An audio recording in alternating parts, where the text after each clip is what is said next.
Hello दोस्तों, स्वागत है आप सभी का मेरे YouTube चैनल में जहां हम बात करते हैं इलेक्ट्रॉनिक्स की। तो यार सच बताऊं तो अभी तक जितने भी वीडियोस मैंने बनाए हैं ना, उन सब में से सबसे ज़्यादा मैं नर्वस आज ही हूँ, बिकॉज आज जिस टॉपिक के बारे में मैं बात करने वाला हूँ वो चीज़ मैंने की ही नहीं है। जी हाँ, डिप्लोमा। तो लेकिन आप सबके इतने सारे रिक्वेस्ट आए हैं कि डिप्लोमा वालों के बारे में कुछ बताओ, आप जॉब सीरीज के बारे में तो बता ही रहे हो, तो डिप्लोमा वालों के लिए भी क्या अपॉर्चुनिटीज़ है वो बताओ। तो यार भाई ने आपकी बात मान ली है और एक्सक्लूसिवली ये वीडियो स्पेशली डिप्लोमा वालों के लिए बना रहा हूँ मैं। तो देखते हैं जल्दी से कि इस वीडियो में क्या क्या देखने वाले हैं। तो सबसे पहले मैं बताने वाला हूँ कि वाई डिप्लोमा, या फिर to be precise why no to diploma. Okay, उसके बाद हम उसमें 2-3 टॉपिक डिस्कशन करेंगे और मेरा पर्सनल व्यू जानेंगे ऑफ कोर्स, क्योंकि मैं सारी चीज़ें नहीं जानता हूँ। और सेकेंडली मैं बताऊंगा कि क्या क्या अपॉर्चुनिटीज़ हैं डिप्लोमा इंजीनियर्स के लिए, खास के इलेक्ट्रॉनिक्स डोमेन में। ठीक है, तो फिर स्टार्ट करते हैं। तो सबसे पहले कि लोग डिप्लोमा क्यों करते हैं, सबसे ज़रूरी सवाल है कि लोग डिप्लोमा क्यों करते हैं। तो पहला रीज़न ये है कि आप 10th करते हो और अगर आप 10th में श्योर हो कि आपको इंजीनियर ही बनना है तो फिर क्यों 12th वगैरह करे यार, और फिर 4 साल का इंजीनियरिंग 6 साल क्यों वेस्ट करे। 3 साल में डिप्लोमा हो जाता है और जॉब जल्दी लग जाती है। ठीक है, जॉब जल्दी लग जाती है डिप्लोमा के थ्रू। तो आप इंडस्ट्री में जाओ, वहाँ पे अपना एक्सपीरियंस लो और फिर आगे बढ़ो। ठीक है, वैलिड पॉइंट है, लोग इसीलिए डिप्लोमा करते हैं। बट यार अब बात वो नहीं रही। पहले ये सोच सही थी, बिकॉज पहले कैसा था, हर गांव में क्या थे, 1 या 2 इंजीनियर्स रहते थे जिनको बड़े ही मतलब ऊंची नजरों से देखा जाता कि यार इंजीनियर साहब आ गए, इंजीनियर साहब आ गए। अब तो हर दूसरे घर में इंजीनियर ही बैठा हुआ है, वो भी बैठा हुआ है, काम नहीं कर रहा है। ठीक है, तो इंजीनियरिंग की लेवल खुद ही इतनी डाउन हो गई है टू बी फ्रैंक कि आजकल तो इंजीनियर्स, यार मैंने देखा है कि 15-15, 10-10 हज़ार में भी जॉब करने के लिए रेडी है। बिकॉज एक तो उनकी क्वालिटी बिल्कुल भी अच्छी नहीं है, क्योंकि कचरे जैसे कॉलेजेस खुल गए हैं, तो क्वालिटी बिल्कुल अच्छी नहीं है और वो कोई भी सैलरी पे काम करने के लिए रेडी है। अब घर बैठने से तो अच्छा ही है। तो यार डिप्लोमा वाले आपको ना, वो बीटेक वाले, बी वाले बहुत ज़्यादा टक्कर दे रहे हैं, क्योंकि उन्होंने खुद की लेवल बहुत गिरा ली है। तो यार कंपनी में यही सोचती है, मुझे 15,000 में इंजीनियर मिल रहा है तो मैं क्यों डिप्लोमा वाला हायर करूँ। तो यार ये आपके लिए एक बुरी खबर है थोड़ी, कि इंजीनियरिंग लेवल ही इतना डाउन हो रहा है कि डिप्लोमा वालों और इंजीनियरिंग के बीच में गैप जो है, मतलब जो नॉलेज का गैप है, वो काफ़ी कम ही रह गया है। तो ये एक बड़ा फैक्टर है जिसके कारण से मुझे लगता है डिप्लोमा वालों के लिए काफ़ी दिक्कतें आ रही हैं। दूसरा जो रीज़न मुझे लगता है कि क्या मुश्किल है डिप्लोमा वालों के लिए, कि और क्यों नहीं करना चाहिए, बेसिकली डिप्लोमा की तरफ नहीं जाना चाहिए, ऐसा मेरा पर्सनल व्यू है। कि आप अगर देखो कि दूसरा रीज़न क्या है, लोग क्यों डिप्लोमा करते हैं, तो लोग ये सोचते हैं कि अगर मैं 10+2 करूं और 4 साल का इंजीनियरिंग करूं तो 6 साल होते हैं। ठीक है, और डिप्लोमा करूं तो 3 साल का डिप्लोमा है, और फिर सेकेंड ईयर डायरेक्ट में एडमिशन ले लो और 3 साल का बीटेक। तो 6 साल डिप्लोमा के थ्रू भी लग रहे हैं और 6 साल यहाँ इसके थ्रू भी लग रहे हैं, आप 10+2+4 ईयर ऑफ इंजीनियरिंग। तो यार डिग्री तो मुझे सेम ही मिलेगी। तो चलो मैंने बीटेक भी कर लिया और इंजीनियरिंग के ही डिप्लोमा किया, तो उसमें एक बार पढ़ा और इंजीनियरिंग में और डीप में पढ़ा, तो मेरा नॉलेज बहुत अच्छा हो जाता है, स्ट्रांग हो जाता है। तो बात तो आपकी बिल्कुल सही है। बट देखो, आप कोई भी चीज करते हो, सपोज आप इंजीनियरिंग कर रहे हो या कोई भी सेक्टर में जा रहे हो, तो आप सोचते हो आप बेस्ट जगह पे सीखो, है ना। हर कोई ये सोचता है कि मैं बेस्ट कॉलेज में जाऊं, बेस्ट जगह पे सीखूं। तो यार इंडिया में इंजीनियरिंग के लिए बेस्ट इंस्टीट्यूट क्या है? आईआईटी। तो आईआईटी वाले तो यार डिप्लोमा सेकेंड ईयर तो अलाउ ही नहीं करते हैं। That is the problem. अगर आपने डिप्लोमा किया है, चाहे कोई सा भी कॉलेज से किया है, आप डायरेक्टली सेकेंड ईयर में आईआईटी में नहीं जा सकते हो। तो यार ये क्या बात हुई। आप अगर इंजीनियर बनना चाहते हो और आप बेस्ट कॉलेज के लिए एलिजिबल ही नहीं हो, तो फिर यार वो ऑप्शन अच्छा कैसे हो सकता है। ये मेरा पर्सनल व्यू है कि अगर आप इंजीनियर बनना चाहते हो तो हर किसी को हक है आईआईटी में अप्लाई करने का, ड्रीम कॉलेज है सबका। बट आप डिप्लोमा कर रहे हो, तो सेकेंड ईयर डायरेक्टली इंजीनियरिंग में उस एलिजिबल नहीं है। आपने डिप्लोमा कर लिया तो भी अगर आपको जेई में आईआईटी में जाना है तो जेई एग्जाम दो, पहले तो 12th करो फिर जेई एग्जाम दो। तो यार ये तो मुझे नहीं लगता कोई मीनिंग है इसका, आई थिंक। तो यहाँ पे एक इशू है डिप्लोमा वालों के लिए। उसके बाद तीसरा जो रोड ब्लॉक आता है डिप्लोमा करने के बाद अगर जॉब लेते हो, तो वो मुझे क्या लगता है कि कोई भी इंडस्ट्री में, कोई भी एक प्रोफेशनल इंडस्ट्री में अगर आप आगे बढ़ रहे हो तो कहीं पे आप स्टक हो जाते हो। ठीक है, जैसे मैं एमटेक किया है रेदर और इंजीनियरिंग मतलब VLSI इंडस्ट्री में हूँ, तो आगे मेरा क्या व्यू रहेगा कि मैं अभी एक एम्प्लॉय हूँ, एक डिजाइनर हूँ, उसके बाद मैं अपना टीम लीड बनूंगा, उसके बाद प्रोजेक्ट लीड बनूंगा, उसके बाद कुछ मैनेजेरियल पोजीशन पे आगे बढ़ते जाऊंगा, इस तरह का ग्रोथ चाहिए। बट कहीं पे जाके एक स्टक हो सकता है कि इसके आगे मैनेजेरियल पोजीशन के आगे आप नहीं जा सकते हो, because you need some extra degrees like MBA and all sort of those things. तो मैं क्या करूंगा, मैं जाके एक बीच में, आज की नहीं 10 साल बाद की बात कर रहा हूँ, एक MBA कर सकता हूँ सपोज, या कोई भी कर सकता है कि 1-2 साल का MBA डिग्री ले लिया खुद के पैसों से। ऑफकोर्स उस समय तो इतने पैसे होंगे ना कि खुद के पैसों से MBA करेंगे, तो करेंगे और फिर आगे बढ़ेंगे। बट अगर आप डिप्लोमा के थ्रू एडमिशन लेते हो और आप कहीं स्टक हो जाते हो अपने करियर में कि आपको आगे बढ़ने में मुश्किल हो रही है, तो आप क्या करोगे, आप MBA में एडमिशन लेने जाओगे, MBA वाले बोलेंगे कि MBA के लिए तो बैचलर डिग्री एलिजिबल है, तो आपने तो बैचलर्स किया ही नहीं है, आप डिप्लोमा होल्डर हो, तो वहां पे भी आपको एक रिजेक्शन देखने को मिलेगा। खैर अब तो बहुत सारे ऑनलाइन कोर्सेज आ गए हैं, अब उनकी क्या क्या क्राइटेरिया है ये बहुत डिफिकल्ट है बताना, हर कॉलेज का अलग क्राइटेरिया हो सकता है। बट इन जनरल अगेन मैं बेस्ट कॉलेज की बात करूंगा, MBA के लिए बेस्ट कॉलेज कौन सा है, IIM के लिए आपको कैट देना पड़ेगा। कैट के लिए एलिजिबिलिटी क्राइटेरिया क्या है कि आपको बैचलर्स करना है और मिनिमम आई थिंक 50% लाना है, ऐसा कुछ क्राइटेरिया है। तो बैचलर डिग्री चाहिए, बट आपने बैचलर्स नहीं किया है। तो देखो यार, ये कौन सा सेक्टर है जहाँ पे अब ना आप IIT जा सकते हो, ना आप IIM जा सकते हो।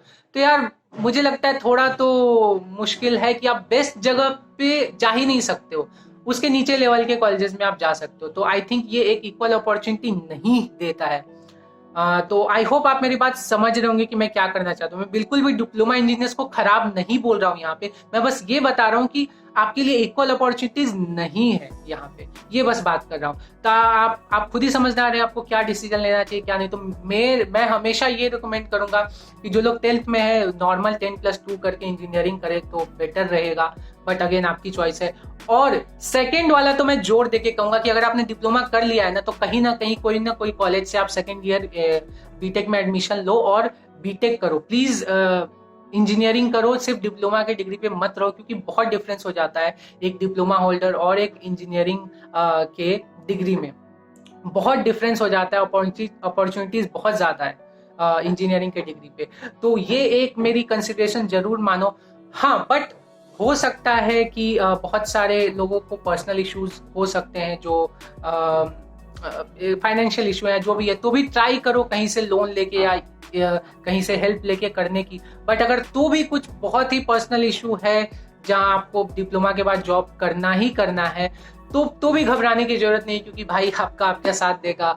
और मैं नेक्स्ट सेक्शन में बताने वाला हूँ कि क्या क्या अपॉर्चुनिटीज है जहां पे आप इलेक्ट्रॉनिक्स में डिप्लोमा होल्डर काम कर सकते हैं, ठीक है।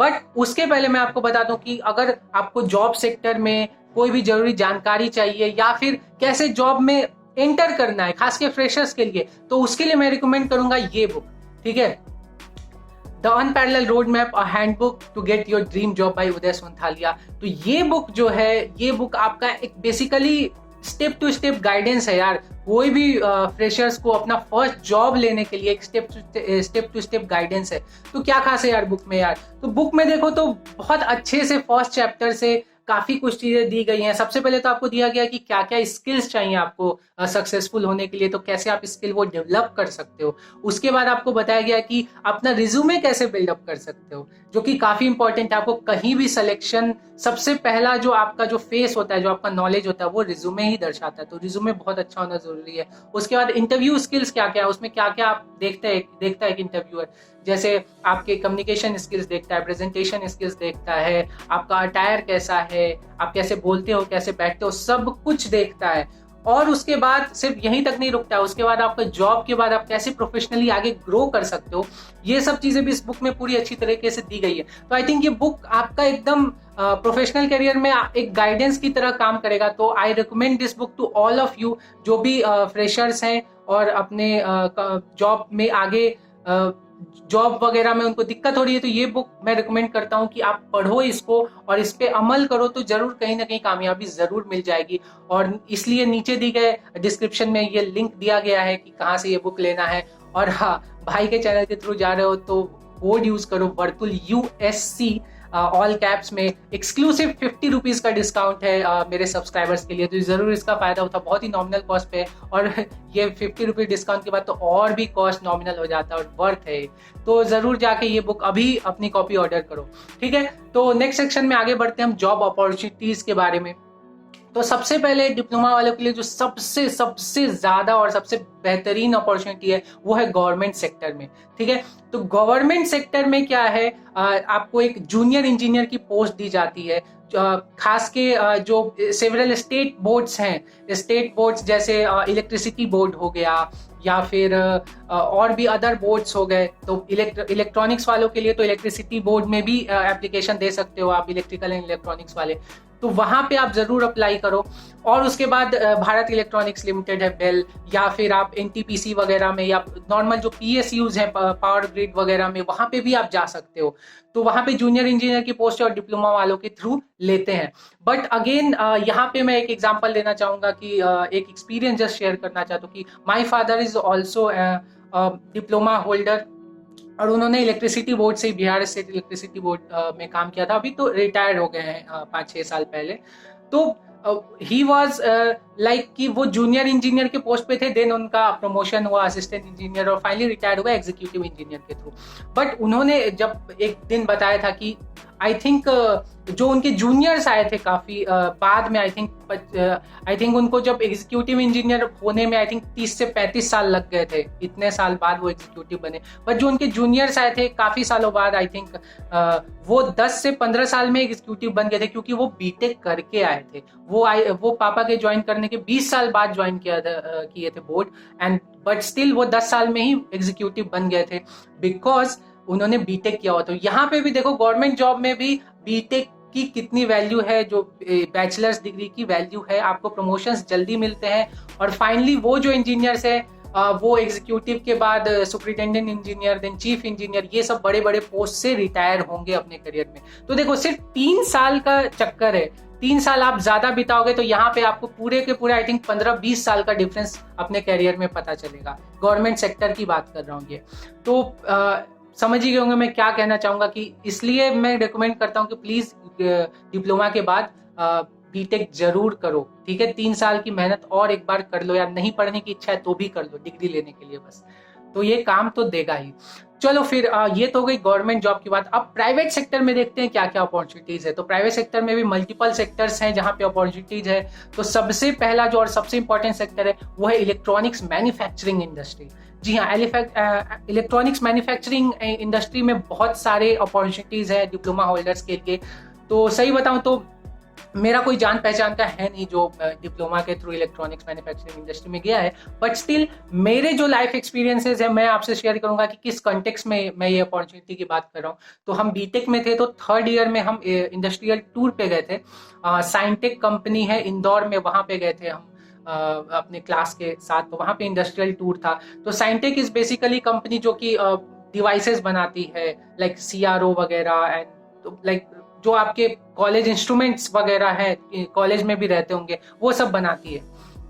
तो हम वो कंपनी में गए, तो वहाँ पे हमारा सबसे पहले बहुत अच्छे से वेलकम हुआ, और उसके बाद हमें पूरा टूर दिया गया। तो सबसे पहले वहाँ पे PCB इसके बारे में बताया गया कि कैसे एक PCB डिजाइन होता है, उसके बाद कैसे उसको मैन्युफैक्चरिंग किया जाता है। तो सबसे पहले आपको पता ही है, जो लोगों ने PCB थोड़ा बहुत पढ़ा होगा, कि उस PCB के डिजाइन को पहले प्रिंट निकालते हैं, फिर उसका मास्क बनाते हैं मार्कर वगैरह से अच्छे से मार्किंग करके, और उसको फिर आयरनिंग करते हैं PCB पे, ठीक है। वो पेपर को PCB के ऊपर रखते हैं, प्रिंटेड सर्किट बोर्ड के ऊपर, और आयरनिंग करते हैं, तो वो पूरा मास्क छप जाता है, ठीक है। ये मैनुअल प्रोसीजर बता रहा हूँ। अब वहां पे पूरा छप गया सर्किट डायग्राम। अब उसके बाद क्या करते हैं, बाकी का जो एरिया है वो हमारे काम का नहीं है, वो हम हटा देते हैं केमिकल प्रोसेस जिसका नाम है एचिंग, ठीक है, उससे हटा देते हैं। और फिर वो हमारे पास पूरा सर्किट बन जाता है, पूरा जो एक कनेक्टिविटी बन जाती है जो हमें चाहिए। अब क्या करते हैं, जहां जहां हमें कंपोनेंट्स लगाने हैं, सपोज इंडक्टर है, रेजिस्टेंस है, डायोड है, ट्रांजिस्टर्स है, वहां हम क्या करते हैं, होल्स करते हैं, ठीक है, ड्रिलिंग करते हैं। वो ड्रिलिंग के बाद वो सारे कंपोनेंट्स वहां पे पुट करते हैं, ठीक है। तो ये सारे प्रोसीजर के लिए हम क्या लगेंगे, वेरियस काइंड ऑफ इंजीनियर्स लेंगे, ऑपरेटर्स लेंगे, सुपरवाइजर्स लेंगे। तो ये सारी अपॉर्चुनिटीज क्या है, डिप्लोमा होल्डर्स के लिए यहाँ पे आती हैं, ये पूरे प्रोसीजर में। उसके बाद आपने प्लेस कर दिया वहां पे कंपोनेंट्स, अब क्या करना है, उनका शोल्डरिंग करना है। तो यार कंपनी में ना ये सब शोल्डरिंग हाथ से नहीं की जाती क्योंकि बहुत मास प्रोडक्शन होता है। तो क्या करते हैं, वेव शोल्डरिंग करके एक मशीन होती है, वहां पे क्या करते हैं, ये पूरे पीसीबी बोर्ड को अंदर रखते हैं और मशीन के अंदर डालते हैं। और वहां पे क्या होता है, एक स्टेप बाय स्टेप प्रोसीजर होता है कि पहले फ्लक्सिंग करते हैं, मतलब फ्लक्स पहले डालते हैं, फिर उसको हाई टेम्परेचर पे हीट करते हैं ताकि फ्लक्स एक्टिवेट हो जाए और वो जो शोल्डरिंग आपका मटेरियल है वो अच्छे से चिपके वहां पे। उसके बाद क्या करते हैं, मोल्टेन फॉर्म में शोल्डरिंग मटेरियल रहता है, उसका वेव एक, यहाँ पे आपका पीसीबी है और नीचे लीड्स हैं, ऊपर कंपोनेंट डाले हुए, नीचे लीड्स है, और यहाँ से क्या करते हैं, एक wave of molten soldering material गुजारते हैं, जिसके क्या होता है, पूरा वो शोल्डर हो जाता है, एक ही बार में शोल्डर हो जाता है और फिर थोड़ा सा कूल डाउन कर देते हैं तो हो गया। और ये प्रोसीजर में क्या है, मल्टीपल पीसीबीज एक साथ आप सीरीज में डाल सकते हैं, जिसके कारण से ये प्रोसीजर बहुत ही फास्ट हो जाता है और क्विक हो जाता है। तो अब वेव शोल्डरिंग मशीन को ऑपरेट करने के लिए ऑपरेटर वगैरह चाहिए, तो वहां पे अगेन डिप्लोमा होल्डर्स की जरूरत पड़ती है। फिर उसके बाद पीसीबी बन के रेडी हो गई। अब क्या करते हैं, पीसीबी की एक थोड़ा सा चेकिंग करते हैं कि पीसीबी में कहीं कनेक्टिविटी तो खराब नहीं है, या फिर मशीन से भी गलतियां हो सकती हैं, तो कहीं शोल्डरिंग छूट तो नहीं गया, तो वहां मैनुअल शोल्डरिंग कर देते हैं। तो ये सब चीजें अश्योरेंस करते हैं हम। उसके बाद पीसीबी बन के आ गई, फिर अलग अलग टाइप की पीसीबी बन के आ गई। अब क्या करते हैं, उनका असेंबली करते हैं। ठीक है, आपको कोई भी अगर डिवाइस बनाना है, सपोज सीआरओ बनाना है, तो सबसे पहले आपको क्या लगेगा, उसका एक पैकेज रहेगा। ठीक है, ऊपर का आप पैकेज देखते होंगे ना सीआरओ का, स्क्रीन रहता है, नॉब्स रहते हैं, बटन्स रहते हैं, स्टैंड रहता है, पूरा केस रहता है। अब उसके अंदर क्या करते हैं, ये जो असेंबली इंजीनियर्स हैं, ये अलग अलग पीसीबीज डालते हैं जिनकी अलग अलग फंक्शनैलिटी, और फिर कनेक्टिविटी करते हैं एक दूसरे के पीसीबी से, नॉब से। फिर वो पूरा देखो, असेंबली इंजीनियर का काम कितना ज्यादा मतलब नॉलेज वाला होगा कि उसको सभी चीजें पता होंगी, कौन सी चीज कहाँ कनेक्ट होगी, कहाँ नहीं कनेक्ट होगी, किसका क्या वर्किंग है, कौन सा चिप कौन सा है, ये सारा उसको पता होगा। फिर वो पूरा पैकेज बंद करके पूरे सर्किट्स को उसमें डाल के वो पूरा एक डिवाइस तैयार होगा। ठीक है, तो असेंबली इंजीनियर के लिए भी डिप्लोमा होल्डर्स की जरूरत पड़ती है कंपनीज में। अब वो पूरा डिवाइस बन के तैयार हो गया, खत्म, खेल खत्म? जी नहीं, अभी तो सबसे इंपॉर्टेंट खेल बाकी है, वो है क्वालिटी अश्योरेंस चेक। तो आपने जो बनाया है वो कितना अच्छा है, कैसे चलता है, प्रॉपरली चल रहा है, कि वो देखना तो पड़ेगा चेक करके। तो उसके लिए सबसे पहले दो टाइप का टेस्ट करते हैं। सबसे पहले तो वोल्टेज एंड करंट टेस्ट। तो उसमें क्या है, आप रेंज देते हैं वोल्टेजेस का, जो स्पेसिफिकेशंस आपको दिए गए थे कि इतने वोल्ट से इतने वोल्ट तक चलना चाहिए, तो वो पूरे चेक करते हैं आप कि इतने वोल्ट से इतने वोल्ट तक चल रहा है कि नहीं, सारे नॉब्स चल रहे हैं कि नहीं, सारा जो करंट, कितने करंट तक चलता है, नहीं चलता, वो जो रेटिंग आप देखते होंगे कोई भी डिवाइस, वो पूरा वो चेक करते हैं क्वालिटी एश्योरेंस में। उसके बाद दूसरे टाइप का चेकिंग होता है टेम्परेचर चेक। तो पूरा एक रूम रहता है, वो रूम में पूरा इन्वायरमेंट बनाया जाता है और उसमें इन्वायरमेंट को चेंज किया जाता है, लो टेम्परेचर से लेके हाई टेम्परेचर तक, बहुत हाई टेम्परेचर तक, आई थिंक उन्होंने बोला था 100 डिग्री सेल्सियस तक वो लेके जाते हैं उस रूम के टेम्परेचर को, और वहां पे चेक करते हैं कि डिवाइस कैसे वर्क कर रहा है। ठीक है, तो ये पूरे जो चेकिंग है क्वालिटी एश्योरेंस की टीम करती है, और ये काफी एक्सपीरियंस लोग रहते हैं। बट आप डिप्लोमा होल्डर है तो वहीं पे एक्सपीरियंस गेन करते करते आप क्वालिटी एश्योरेंस में भी आगे बढ़ सकते हैं, तो वो भी एक सेक्टर है। तो इस तरह से ये पूरा पीसीबी मैन्युफैक्चरिंग का हमने देखा था वहाँ, तो इलेक्ट्रॉनिक्स मैन्युफैक्चरिंग इंडस्ट्री में बहुत अच्छा एक्सपीरियंस रहा था। तो ये एक सेक्टर हो गया है। और आपको अगर इसमें जॉब चाहिए तो आप जो भी मैन्युफैक्चरिंग इंडस्ट्री है, जैसे आई थिंक साइंटेक एक कंपनी मैंने बताई, और टेक्सास इंस्ट्रूमेंट के भी काफी बोर्ड्स आते हैं, आपके कॉलेज में जो भी इंस्ट्रूमेंट्स के बोर्ड इंस्ट्रूमेंट्स वगैरह होंगे, वो कंपनी इसी सेक्टर में काम करती होगी ना, तो आप वहां से कंपनीज ढूंढ सकते हैं। ठीक है, थोड़ा सा अपनी आंखें खुली रखो, आपके आसपास देखो क्या है क्या नहीं है, आप खुद ही पता कर लेंगे कि कहाँ अपॉर्चुनिटीज है, नहीं है। तो आगे भी देखते हैं, यही चीज हम हर जगह अप्लाई करेंगे। उसके बाद जो इलेक्ट्रॉनिक्स मैन्युफैक्चरिंग इंडस्ट्री के बाद दूसरा अपॉर्चुनिटी आता है बहुत इंपॉर्टेंट, वो है टेलीकम्युनिकेशन इंडस्ट्री में। इलेक्ट्रॉनिक्स एंड टेलीकम्युनिकेशन ब्रांच है ना मोस्ट ऑफ द, तो इलेक्ट्रॉनिक्स तो बता दिया, अब टेलीकम्युनिकेशन में आते हैं। तो टेलीकॉम इंडस्ट्री में क्या है, अब उसका भी कंटेक्स्ट मैं देता हूँ कि मैं एक्चुअली टेलीकॉम इंडस्ट्री में आई थिंक 1 और 2 मंथ्स मैंने काम किया है, तो उसके बारे में मुझे थोड़ा बहुत पता है। तो सबसे उसमें 3 बेसिक स्टेप्स आते हैं टेलीकॉम इंडस्ट्री में। तो सबसे पहला है आरएफ सर्वे। तो आरएफ सर्वे में क्या होता है कि कहीं भी एक जगह है जहां आपको टावर लगाना है बेसिकली, तो आप पहले उस एरिया का सर्वे करते हो कि अगर आपको इस कॉलोनी में लगाना है तो इस कॉलोनी में कौन से घर पे लगाना है, या कौन से ग्राउंड पे लगाना है, कितना ऊंचा टावर होना चाहिए, या क्या क्या क्या और चीजें हमें लगेंगी, कितना कॉस्ट लगेगा, ये सब आरएफ सर्वे में होता है। तो आरएफ सर्वे की जो टीम है वो पूरा देखती है कि लाइन ऑफ साइट कम्युनिकेशन कैसा है, इस बिल्डिंग के सामने जस्ट कोई और बड़ी बिल्डिंग तो नहीं है, ठीक है, नहीं तो जो सिग्नल है वो ब्लॉक हो जाएगा बीच में। तो ये सारी चीजें सर्वे करते हैं और पैनोरामिक व्यू लेते हैं और सबमिट करते हैं सब रिपोर्ट में। तो इसकी यहाँ पे भी डिप्लोमा इंजीनियर्स की जरूरत होती है। सेकंड, उसके बाद आता है बीटीएस इंस्टॉलेशन। तो जो बेसिक ट्रांस रिसीवर स्टेशन है वो इंस्टॉल होता है वहाँ आरएफ सर्वे के बाद। तो वो इंस्टॉलेशन की टीम में भी डिप्लोमा इंजीनियर्स की जरूरत होती है। पहले तो बड़े बड़े टावर होते थे, 2G 3G के जमाने में बड़े बड़े टावर होते थे और हेवी बीटीएस लगता था। अब 4G का जमाना है और सब कुछ छोटा हो गया है, टावर्स भी छोटे हो गए हैं, उतने हाइट के नहीं चाहिए। और प्लस जो बीटीएस है, जो इतना बड़ा बक्सा आता था, वो भी अब एकदम टावर के बीच में ही पोल के अंदर छोटा सा सर्किटरी रहता है, ज्यादा कुछ रहता नहीं है उसमें। तो ये सब चीजें आसान हो गई हैं। तो बीटीएस इंस्टॉलेशन की टीम में भी जरूरत पड़ती है डिप्लोमा इंजीनियर्स की। उसके बाद जो थर्ड और फाइनल स्टेज आता है वो है ड्राइव टेस्टिंग। ड्राइव टेस्टिंग में क्या होता है, आपने टावर लगा दिया है, उसके बाद आप ड्राइव टेस्ट करते हो, मतलब कार वगैरह से आप पूरा लैपटॉप लेके और सिग्नल चेक करते हो एक 500 मीटर और 1 किलोमीटर के रेडियस में। अगर शहर में है तो 500 मीटर, आप गांव वगैरह में हो तो 1 किलोमीटर के रेडियस में चेक करते हो कि हर जगह सिग्नल स्ट्रेंथ सही आ रहा है कि नहीं। तो बेसिकली एक एंटीना पे ना एक टावर पे 3 एंटीना लगे हुए रहते हैं सेम कम्युनिकेशन, सेम कैरियर के। सपोज जियो है या एयरटेल है तो 3 एंटीना लगाएगा वो, क्योंकि 120 डिग्री का वो कवर अप करता है, ठीक है। तो टोटल 360 डिग्री कवर अप हुआ। अब हम ड्राइव टेस्ट कर रहे हैं तो देखते हैं कि कहाँ सिग्नल वीक है, कहाँ सिग्नल ठीक आ रहा है। तो अगर सिग्नल किसी सेक्टर में वीक है तो हम देखेंगे ए, बी या सी कौन से सेक्टर में, 3 एंटीनाज है ना।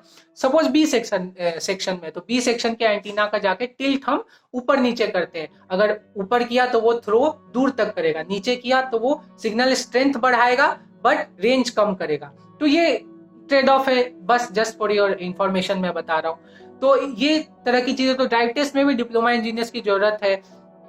और वहां पे तो ये टेलीकॉम इंडस्ट्री में हो गया। अब यहाँ पे जाए कैसे, ठीक है, ये भी इंपॉर्टेंट चीज है ना।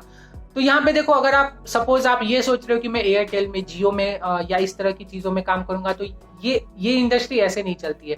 एक्चुअली क्या होता है, जो इंस्टॉलेशन की टीम है उसका जो टेंडर है वो दूसरे कंपनीज को दिया जाता है। सपोज एयरटेल है या जियो है या कोई भी कंपनी है, वोडा है, वो खुद टावर्स नहीं लगाती है, वो दूसरे कंपनीज को बोलती है टावर लगाने। लाइक तो जो 2 मेन कंपनीज जो मुझे पता है वो नोकिया और एरिक्सन, ये 2 companies he most of the companies के टावर लगाती है वहां पे। बहुत बार एक ही टावर पे मल्टीपल कंपनीज के भी एंटीना चलते हैं, ठीक है। सो वो उनका अलग ही बिजनेस क्राइटेरिया है। तो जनरली 2 मेजर कंपनी है वो है नोकिया और एरिक्सन। तो आप इनके थ्रू इस सेक्टर में जा सकते हो। अब यहाँ पे भी एक इशू है कि ये अगेन नोकिया एरिक्सन ना वेंडर कंपनीज को टेंडर देते रहती है, छोटी छोटी वेंडर कंपनीज को। हर स्टेट में अलग अलग कंपनीज को ये टेंडर पास करते हैं। तो बहुत सारी छोटी छोटी कंपनीज भी इसमें काम करती हैं, जिसके बारे में सबके बारे में पता लगाना तो बहुत मुश्किल है। बट हाँ, नोकिया और Ericsson are the 2 main players in this game. तो वहां उनके थ्रू आप इस सेक्टर में जा सकते हो। अब हम बात करते हैं जो मतलब बहुत ही अच्छा सेक्टर है डिप्लोमा इंजीनियर्स के लिए इलेक्ट्रॉनिक्स में, वो है कंज्यूमर इलेक्ट्रॉनिक्स यार। और ये तो आपको आंखों से दिखता ही होगा। सबसे इंपॉर्टेंट 2 चीजें क्या है कंज्यूमर इलेक्ट्रॉनिक्स में, मोबाइल एंड लैपटॉप। तो mobile repairing services, laptop repairing services और बाकी के सर्विस सेंटर्स में आप कितनी भीड़ रहती है, आप तो जानते ही हो कितना डिमांड है।